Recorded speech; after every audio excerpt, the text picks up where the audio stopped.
Hi, my name is Julia Singer. I go by Mandy. I've known Sean since 2014 when I met him on the streets of Boulder.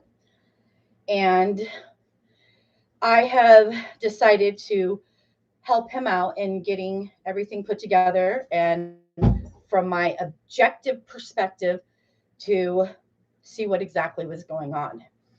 When he first reached out to me in 2017 to help him with a live post he had made in reference to a friend with a missing child, which happened to be posted on the same day that Natalie Bollinger went missing. I was unable to help him. And it took me several years for my own reasons in my life, which I'm not this is about. It took me a couple of years to be able to be in a position where I could help him and actually figure out what was going on from my own perspective. That live video he made in December of 2017 was about me. It was when my oldest son went missing and we could not locate him. We did not know where he was. And as a mother, I was terrified of the numerous possibilities that could have been happening to him. So when I realized, like very recently, the amount of harassment and assault that Sean had received because of that post about me, I know that, excuse me a minute, I had to set the record straight and tell the truth. And that is what I am here to do, is to tell the truth. Since then, I have gone through the internet and looked at podcasts. I have looked at the evidence of those podcasts. I have also gone through and looked at the screenshots and evidence of the relationship between Natalie Bollinger and Sean. And if anybody really stops to take the time and read that information rather than refusing to look at what is being provided, then you are part of the problem and not willing to find a solution, because this is not about Natalie Bollinger and her very tragic death. This is about a relationship Sean had with a young woman and the end result, which ended up in him being framed and harassed and assaulted around her disappearance and her death. I cannot call it a murder, but it is an unfortunate way that she chose to die. Um, Never once did Sean reach out and harass Natalie. Never once, from what I have seen, did he contact her in an obsessive manner, in an unwelcomed manner. Never once did he insinuate there was more to the relationship than friendship. He never asked for more. He never tried to be the friend in the friend zone like men like to do, hoping and waiting in the wings to get more. He was a genuine friend to me. And during the course of their relationship, feelings developed, and that happened. For closed minded people who can't understand the complexity of human emotions and they only see them in black and white terms, those people being, oh, men and women can't be friends without sex being involved, those people, they can't grasp the complexities of what that emotional relationship became during their friendship. So they loved each other. They loved each other very, very much. And I feel sorry for everybody who is so jealous about the kind of love that was pure friendship and not in any way meant to hurt each other. When Natalie invited Sean to come see her in Virginia, and she repeatedly kept asking him, are you on your way? Please come. I need you. Never once did she say, don't come. The only time she mentioned don't anything was as he was getting to Virginia and he said, I don't know where to meet you. And she said, don't come to my family's home. They are introverts and they are not good with new people. That is not saying don't come visit me. That is saying this particular area of where you're coming, you can't be here. And he respected that. When the incident in front of her house in Virginia happened, he was never arrested. So her last Facebook post where she said he was arrested, there is no receipts for that. None whatsoever. And the fact that people want to focus on a Facebook page made by a very disturbed young woman who was dealing with a lot of demons and trying in some way to get herself disentangled from her family and what they were doing to her by attacking somebody who was there as a safety net and a safe person, somebody there who was there to help her get out of the mess she was in. Her family was trying to put her in prison.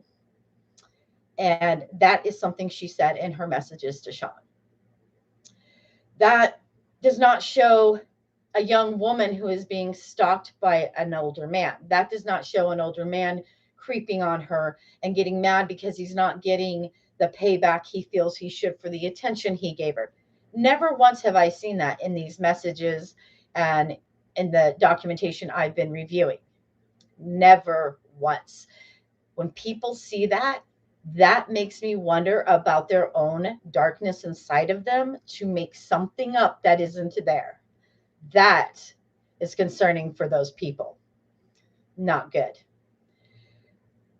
Sean was given a phone that did not work, and he was having problems with it malfunctioning. That is not a lie. Any kind of smartphone that has damage on the screen and it affects the digitizer can result in all sorts of problems. It can make phone calls on its own. It can do web searches on its own. It can send messages on its own. And that is after being friends the entire year, suddenly he starts harassing them. No, that doesn't happen. The behavior they accused him of never showed up before. And after that incident in Virginia, where he was not arrested, he was hospitalized. His car was malfunctioning and broken down, and the police had to remove it. He could not get it out of the road. He was laying on his horn so that other people coming down a highway would hear it and not hit him or hit his car. It was a safety concern. And if you can't see that, I don't know what to tell you, dude. Your brain is broken.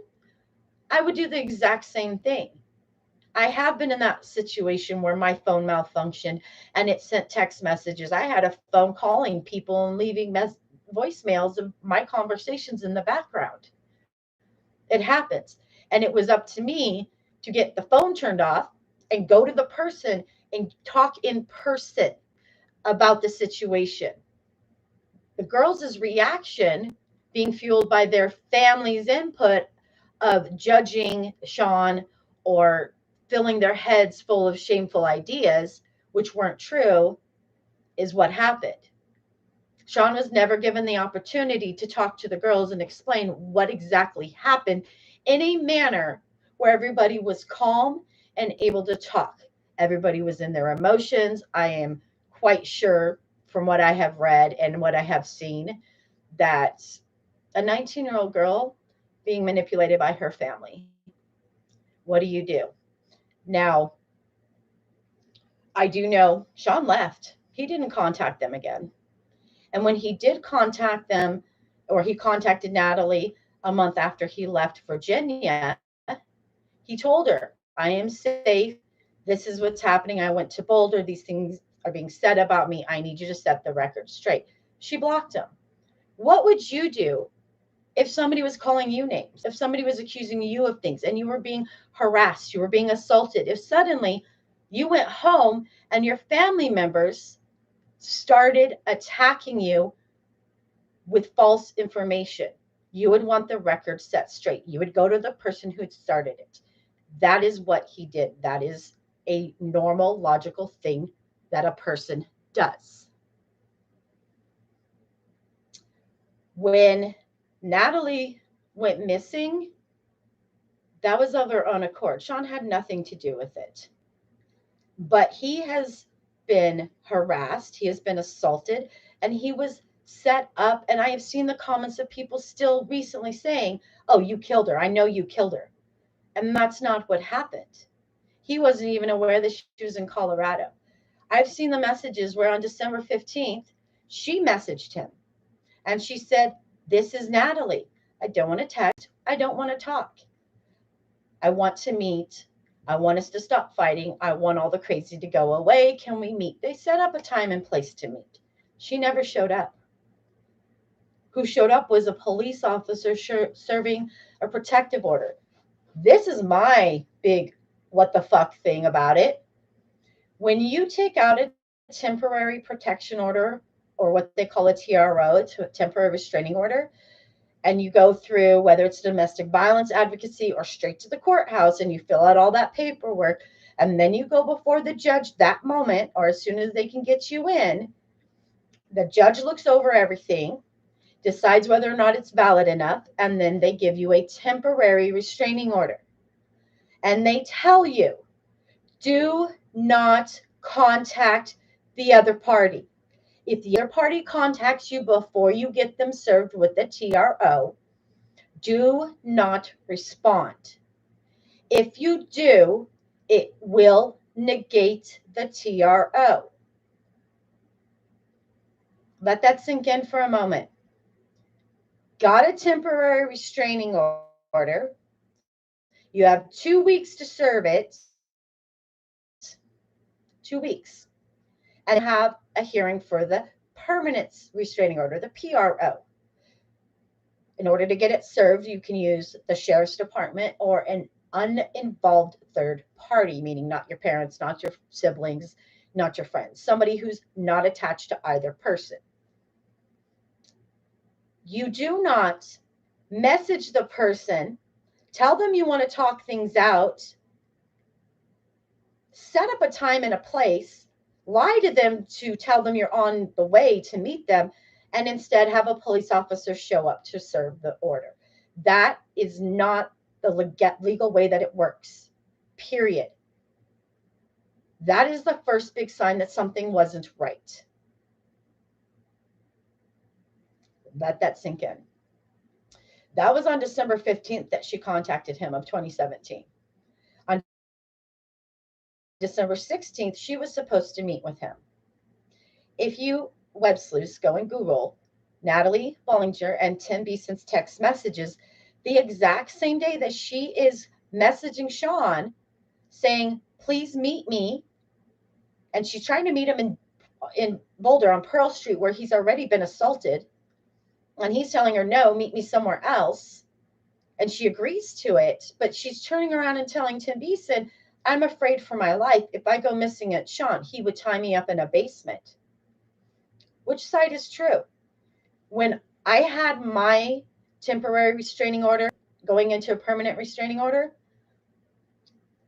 I did not contact the other person. Tell them I wanted to meet with them to have them served. I was genuinely afraid for my safety. So I left it up to the authorities to serve the person or peoples involved with the temporary restraining order. I know when a person is served with a temporary restraining order by a police officer, they serve them and then they say, "You need to be at court by this date. This is when your permanent restraining order hearing is." That wasn't done in this case. They did not do that. Regardless, I would not be contacting somebody I am afraid of to set them up to have the police serve them. I just wouldn't be doing that. So not only that, it's not legal. That's a big one. It's not legal. And to tell somebody you're afraid of that person, I mean, somebody's playing games there. I know she's dead. Dead people can't defend themselves, but the hard proof can. There's some contradiction there. They had a friendship and they had a deep love for each other. That was not sexual. It was not going down that level. And there was a misunderstanding and a falling out with her mother and her family. And then by the time he got back to Boulder, he was already being accused of being a stalker, which he is not, accused of being a child predator, which he is not. All of these things were done without proof. And when he went to the person who started it and said, please stop this, please set the record straight, she refused. That's not okay. It is not okay to do that. But I also understand that it's hard at 19 years old to admit that you've done something like that. I know when I did something like that at a very young age in my early 20s, it it was hard to own that. It was hard to face the man whose life I had ruined with false accusations and ask for his forgiveness. It was very, very hard. And still to this day, it's not something I'm proud of, but we have to own our mistakes, and Natalie could not do that. As I said, I've known Sean since 2014. He has never once harassed me. He's never once stalked me when he reached out for me to help him and I was unable to. He didn't call hundreds of times or text hundreds of times or blow up my email box. He respected the situation in my life and gave me that space. I am horrified that there are people still posting up saying, he's a psycho. Why isn't he in prison? We need to shut him down. We need to get him locked up. All that you are doing is feeding the hype. All you're doing is feeding the mob mentality with misinformation and victimizing an adult, an adult who is on the spectrum. I don't even like using the word disabled because then you small-minded people think disabled means less than human, therefore doesn't deserve to be treated like a human. And it's really sad. This is a very kind man. I have never, in all my time on the streets, being around him in the same vicinity, as well as everybody else I personally know still from those streets, they say the same thing. And if you want me to come around with receipts, I can do that. I'm not going to do it on this live because I need to first get the permission of other people to say, hey, do you mind telling me this? Sean was not known as a predator. He was not known as a perpetrator. He was the safest place to be. The first time I met him, I asked him for a cigarette and he did not smoke at that time. And he said no. And I thought he was an asshole. And I turned to the person next to me and he said, no, he's good people. He's solid. And I've never seen anything else but that. And I think it's really sad how everybody has taken this and just fed their own twisted agenda, disabled adult, for your own amusement. What he is trying to do is to stop the harassment. The fact that it has been 4 years and people are still harassing him, verbally assaulting him online, calling him a predator, calling him a perpetrator, calling him psycho, is very, very disturbing and very, very concerning that these are adults behaving in this manner.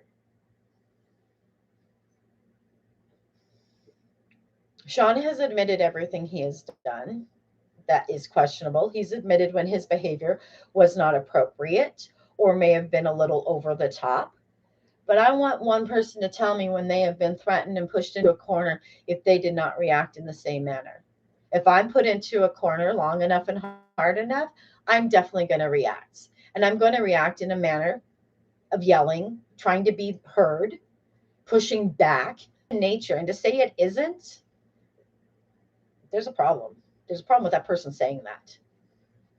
I do know coming forward and what I have seen so far and what I have learned so far and being public about it is putting me on the radar for these trolls, for these people to harass me and for them to threaten me. But I'm not afraid. If y'all want to go afraid, if y'all want to go digging in my past to see what secrets you can find, I don't care because I don't have anything I'm ashamed of. I don't have anything that isn't public knowledge. I live a very transparent life. And most of all, I have a very solid support system. I have people that will vouch for my integrity, vouch for who I am as a person. So 100,000 people could come against me, but it's going to be proven untrue each and every time. And honestly, I don't really care what people want to bring up about my past or bring up about me or the accusations they make, because if I get the whole little fucking crowd mentality and I'm getting bullied by a crowd, it's called gang stalking. Yeah, it's called gang stalking, and it's a federal crime. Harassing a disabled adult is a federal crime.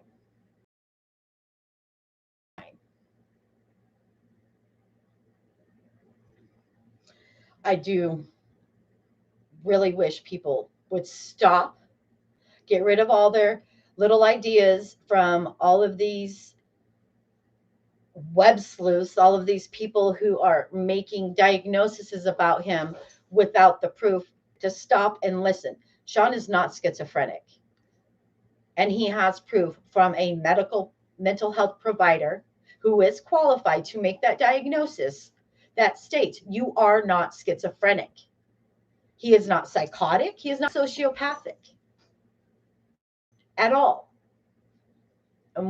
For all of you people who are running with your assumptions and calling him these misdiagnosed terms, you're showing your ignorance in the realm of mental health.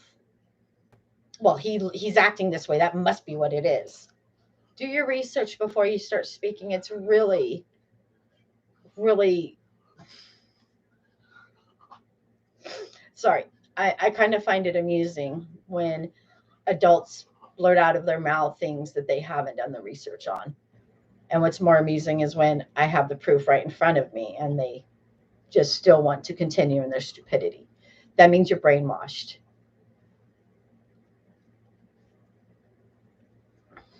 And it's really, really sad. Yes, Sean gets emotional. He gets loud. He's called people names. He's screamed. He's tried over and over to get justice for himself, to be able to live his life where he is not being harassed and trolled constantly, not only online, but in person. And he's owed that. If you guys want this to stop, like seriously, for everybody out there who's like, oh my God, it's been 4 years. He needs to stop this. He's still stalking a dead girl. This is what you need to do. And if you do have to engage, make sure you have the receipts to back it up. And when I say that, if you're going to say, well, Natalie posted up on her page that da da da da da, which we all know what it is. Where's the proof of that? There is no proof at all. Period. Yes, she's dead. Yes, she said that. And then 2 days later, she broke a temporary restraining order to contact him, to arrange to meet him, to set him up, to have him served with that temporary restraining order, acting like she wants to make peace. I'm tired of us fighting. I want us to stop fighting. I want the crazy to stop. That's what she said. She wanted to talk in person. So she broke a TRO, set him up, rather than just letting the authorities do their jobs, all the while telling somebody else who has a history of having physically abused her, who had kept her, the relationship between her and Tim Beeson was abusive. And there are messages where she says that. So she turns to this person to play him for whatever reason. All the while that she is doing this, she's got Craigslist ads up. She's looking for somebody to kill her. I feel very heartbroken that this young woman felt that that was the only way for her to go. I feel very heartbroken that nobody was willing to step up and offer her protection. And the one person who was willing to help her, she attacked and turned on. Where was her parents in this? Yes, they were pissed off because it was disclosed after a year of harassment and a year of being assaulted for false accusations and lies that he show documentation that Natalie had stated what her dad had done to her, what her childhood was like. There may be a question. Okay, there is a question. If I come to you and tell you, oh, well, daddy has been selling me to his drug dealer and making me pay off his debts, and then I was forced to go down and sell drugs to the homeless people, and then I would get drugged and assaulted, and mommy wasn't much better because she looked the other way when stepdad, who should have never been around us because of his violence, she still let him around. And I told that to you because you were my friend and I needed somebody to talk to. And there was an expectation of privacy in that conversation. And then you turned around and told other people, or you confronted those people and you said, listen, I know what you're doing and it is not okay. Yes, I would be upset. That happened to me. I have lived that situation. I did go to somebody I loved and trusted, and I told them what happened, and they confronted my abuser. And when that happened, instead of standing by the person trying to help me, I did what Natalie did, and I turned on the person trying to help me, and I took the side of my abuser. That happens in situations where you have a child who has been groomed and a child has been abused by the parental figures in their life. So, yes, she had questionable behaviors, but she set a grown man up. After she died, and it was discovered that she had taken out a Craigslist ad to have somebody kill her, you guys didn't stop. Okay, we're done. We've seen the messages between Natalie and Sean. We understand that they had a friendship. We understand when he went to Virginia that he was invited. We understand everything. We see the conversations, and we can now see that she posted up about him being her stalker, just her words, no proof. A screenshot of a fake Facebook profile where he admitted in that screenshot that that was him. That's not proof of stalking. Okay, that's just proof he had made up a alternative Facebook profile, and it says right at the bottom why he did it. Doesn't prove anything. It just shows his face so that people knew what he looked like with her accusations, which again, where are the receipts? Well, wait, she got a TRO. Anybody can get a TRO. And if the person who you are getting a TRO against does not show up in court, you are automatically granted the permanent restraining order, no questions asked. It is only when the person who you have served the TRO against shows up in court that then there is a burden of proof.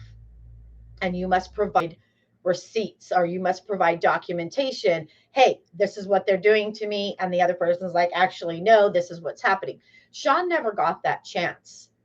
That was not something he was made aware of. And I have seen the documentation on that. Because I take the time before sticking my nose in something and talking out my neck hole to make sure my facts are correct. And every person who has tried to negate what I'm saying has yet to provide proof other than, well, just look at his page. Okay, I have. Yes, he's angry sometimes. Yes, he's heated. Yes, he's loud. Yes, he looks a little bit, I don't even like to use the word that people want to use because you guys going to focus on that one word and not the rest of my message. He's distraught and he's upset. And anybody on the spectrum does not react like other people. The fact that he is showing so much emotion and really looked at it.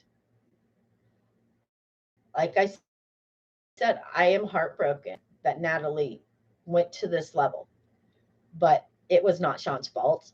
He did not force her to do that. He continued to offer her support and love even after she had gone ahead and told lies to people. Told them, I don't even know what she told them because, again, there is no documentation as to what she said. Nobody who is like, oh, well, she said this or she texted me that. Nobody's been able to prove that. Nobody's shown screenshots on that. It's all just their word. And every time somebody says those words, Sean is able to provide proof that shows what happened in that situation. I really feel, no, I'm not going to say I feel. I know for a fact that this gang stalking and this gang attacking mentality towards Sean, it needs to stop. Period. It has to stop, and everybody needs to look at the facts. This is not about Natalie's death anymore because that's done and over with. That's been 4 years ago. She took out a Craigslist ad. She had her ex-boyfriend's gun. She had Joseph, can't remember his last name because there's a couple Josephs in this story, Lopez, shoot her in the back of the head. I've heard about his testimony and what he said on his affidavit.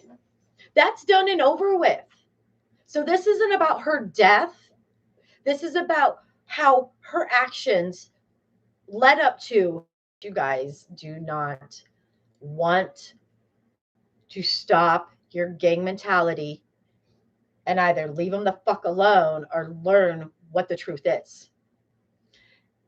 Before I end this, I'm going to let you know, my allergies are acting up.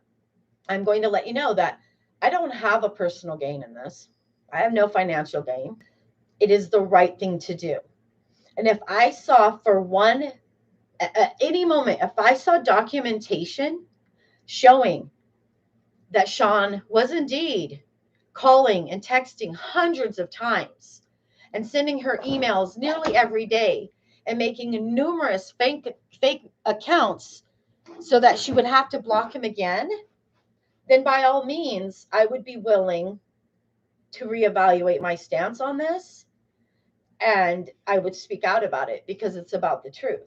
And is an invitation to people, please, please show evidence that speaks against what Sean has shown. It's unfortunate a young woman is dead, and it's unfortunate that she put up a Facebook post attacking another person and saying if something happened to her, it was his fault to Tim Beeson.